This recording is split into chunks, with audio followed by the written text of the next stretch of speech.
মাংসটাকে ভালো করে ম্যারিনেট করে নিয়েছি। এবার এগুলো ভালো করে ফ্রাই করা হবে।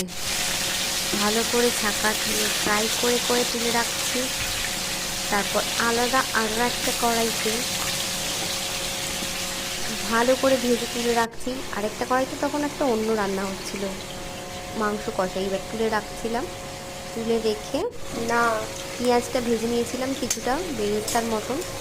আমি খুব বেশি পুড়িয়ে ফেলি না, কারণ কেমন একটা তেতো তেতো খেতে লাগে। হালকা ব্রাউন হয়েছে ওরকম।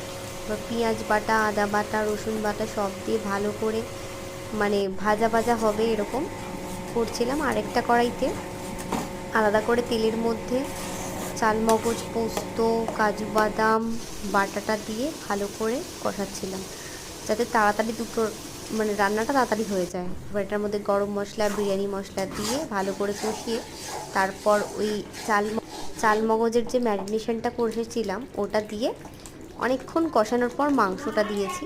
পেঁয়াজটা পুরো কষে গেছে, তেল বেরিয়ে গেছে। এবার দেখুন পুরো কালারটা চেঞ্জ হয়ে গেছে, মাংসর থেকে ভালোভাবে তেল বেরাচ্ছে। এরপর বেরেস্তাটা দিয়ে খোয়া ক্ষীরটা ওপর থেকে দিয়ে ভালো করে ঢেকে রেখেছিলাম। একটু জলটা শুকিয়ে আসলে তারপরে নামিয়ে ফেলবো।